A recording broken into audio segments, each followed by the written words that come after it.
Good morning, ladies and gentlemen. We got him.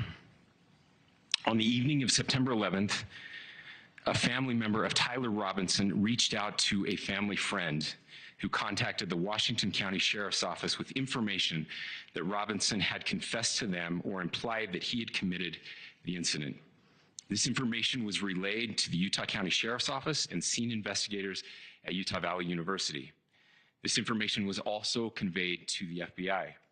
Investigators reviewed additional video footage from UVU surveillance and identified Robinson arriving on UVU campus in a gray Dodge Challenger at approximately 8:29 a.m. on September 10th, in which he is observed on video in a plain maroon t-shirt, light-colored shorts, a black hat with a white logo, and light-colored shoes. When encountered in person by investigators in Washington County on September 12th, in the early morning hours, Robinson was observed in consistent clothing with those surveillance images. Investigators interviewed a family member of Robinson who stated that Robinson had become more political in recent years. The family member referenced a recent incident in which Robinson came to dinner prior to September 10th, and in the conversation with another family member, Robinson mentioned Charlie Kirk was coming to UVU. They talked about why they didn't like him and the viewpoints that he had. The family member also stated Kirk was full of hate and spreading hate.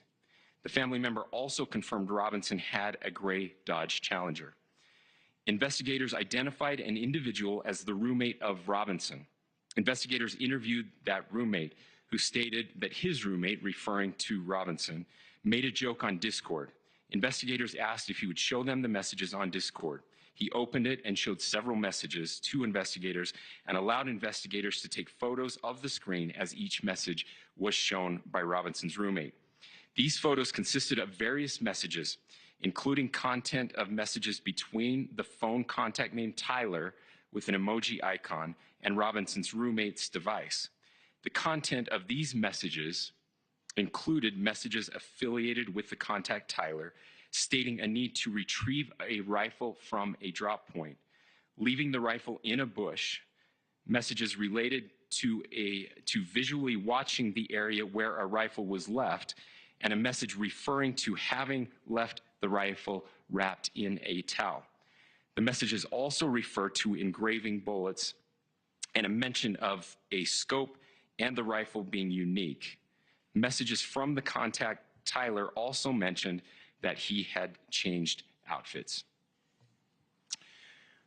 I know there's been speculation as well as to the writing on those casings, those bullet casings, and I believe we have that as well. And I will share that with you now. So the area north of Campus Drive Road where the suspect crossed over, you saw some of that in the video that we released last night, consists of a grassy area with trees on the edge of the UVU campus. Investigators discovered a bolt-action rifle wrapped in a dark-colored towel. The rifle was determined to be a Mauser Model 98 30-06 caliber bolt-action rifle. The rifle had a scope mounted on top of it. Investigators noted inscriptions that had been engraved on casings found with the rifle. Inscriptions on a fired casing read, "Notices, bulges, capital O-W-O, what's this, question mark." Inscriptions on the 3 unfired casings read, "Hey fascist, exclamation point, catch, exclamation point." Up arrow symbol, right arrow and symbol, and 3 down arrow symbols.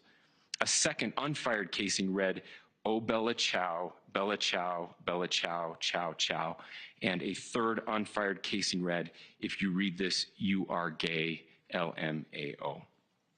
Thank you for watching. Subscribe below and download our News Nation app right now on your phone, and you will get fact-based, unbiased news for all Americans.